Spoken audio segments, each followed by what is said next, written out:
बहुत पुराने दौर की बात है जब इंसानों की दुनिया और रूहानी ताकतों के बीच की दूरी उतनी नहीं थी जितनी आज है। उस समय पहाड़, जंगल और वीरान जगहें सिर्फ खामोश नहीं होती थीं, वहां राज सांस लेते थे। एक दूर दराज घाटी में ऊंचे पहाड़ों और घने जंगलों के बीच एक छोटा सा गांव था, नूराबाद। इस गांव में एक आदमी रहता था जिसका नाम था सादिक। लोग उसे सिर्फ एक साधारण इंसान नहीं समझते थे, बल्कि एक ऐसा बंदा मानते थे जिसकी रूह पाक थी। सादिक की जिंदगी बहुत सादा थी। एक मिट्टी का घर, कुछ मुर्गियां, एक छोटा सा खेत और दिल में अल्लाह का गहरा यकीन। उसकी बीवी का कई साल पहले इंतकाल हो चुका था और कोई औलाद नहीं थी, लेकिन सादिक ने कभी शिकायत नहीं की। वो हर हाल में अल्लाह का शुक्र अदा करता। गांव के लोग जब भी किसी मुसीबत में होते, सादिक के पास आते। वो उन्हें दुआ देता, समझाता और उनका दिल हल्का कर देता। उसकी आवाज में सुकून था, जैसे हर लफ्ज सीधे दिल तक पहुंचता हो। लेकिन जहां रोशनी होती है, वहां अंधेरा भी अपनी जगह बनाने की कोशिश करता है। एक रात जब सादिक तहज्जुद की नमाज के लिए उठा, तो उसे अपने घर के बाहर किसी के चलने की आहट सुनाई दी। उसने दरवाजा खोला। चारों तरफ सन्नाटा, न कोई इंसान, न कोई जानवर। उसने आयतल कुर्सी पढ़ी और वापस अंदर आ गया। लेकिन यह सिलसिला यहीं नहीं रुका। हर रात वही आवाजें, कभी कदमों की, कभी फुसफुसाहट, कभी जैसे कोई उसका नाम लेकर बुला रहा हो। एक रात जब चांद पूरा आसमान रोशन कर रहा था, सादिक बाहर बैठा कुरान की तिलावत कर रहा था। अचानक तेज हवा चली, पेड़ झूम उठे और उसके सामने एक परछाई उभरी। वो इंसान जैसी थी, मगर इंसान नहीं। वो साफ हुई। वो एक जिन था, लेकिन उसकी आंखों में बुराई नहीं थी। उसने इशारे से सादिक को अपने साथ चलने को कहा। सादिक ने बिस्मिल्लाह पढ़ी और उसके पीछे जंगल, कांटों से भरा रास्ता, ठंडी हवा और अजीब सा सन्नाटा। आधे घंटे बाद वो एक पुरानी गुफा के सामने पहुंचे।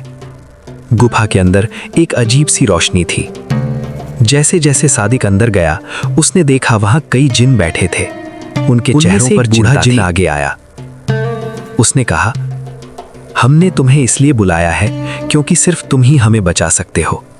सादिक हैरान रह गया। बूढ़े जिन ने बताया, सदियों पहले एक बेहद ताकतवर शैतानी ताकत को इस गुफा में कैद किया गया था। यह कैद किसी लोहे की जंजीर से नहीं, बल्कि एक रूहानी मोहर से थी। और हर 100 साल बाद इस मोहर को एक सच्चे इंसान के ईमान से मजबूत करना पड़ता था। अगर ये मोहर टूट गई तो वो शैतानी ताकत आजाद हो जाएगी और पूरी दुनिया अंधेरे में डूब जाएगी। सादिक के सामने एक बहुत बड़ा फैसला था। उसने एक पल आंखें बंद की, अल्लाह को याद किया और कहा, मैं ये जिम्मेदारी कबूल करता हूं। उसे गुफा के सबसे अंदर ले जाया गया। वहां जमीन पर एक चमकता हुआ घेरा बना था, जिसके अंदर घना अंधेरा घूम रहा था। 3 रातें, बूढ़े जिन ने कहा, बस 3 रातें तुम्हें यहां बैठकर तिलावत करनी है, लेकिन शैतान तुम्हें तोड़ने की पूरी कोशिश करेगा। पहली रात शुरू हुई। ठंड बढ़ने लगी, सांसें जमने लगी। फिर एक भारी आवाज गूंजी, तुम अकेले हो, तुम्हारा कोई नहीं। आवाज उसके दिल में उतर रही थी, लेकिन सादिक ने तिलावत जारी रखी। उसने अपने रब पर भरोसा रखा। धीरे धीरे घेरे की रोशनी तेज होने लगी और आवाज कमजोर। पहली रात गुजर गई। दूसरी रात, इस बार परछाइयां आईं।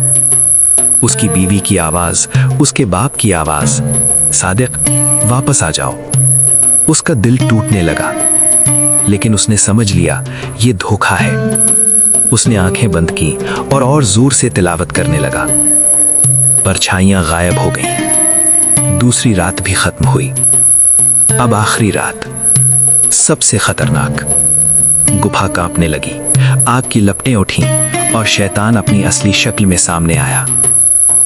इस बार उसने सादिक को एक दुनिया दिखाई। दौलत, घर, औलाद, खुशी। बस छोड़ दो ये काम और ये सब तुम्हारा। कुछ पल के लिए सादिक खामोश हुआ, फिर मुस्कुराया।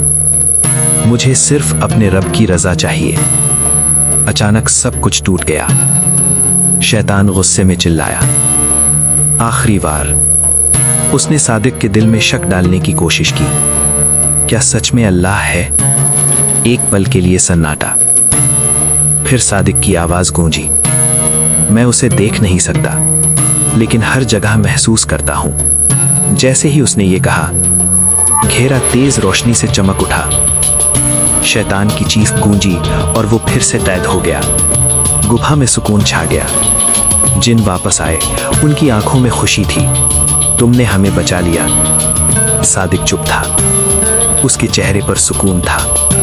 वो जानता था उसने सिर्फ अपना फर्ज निभाया है। सुबह हुई।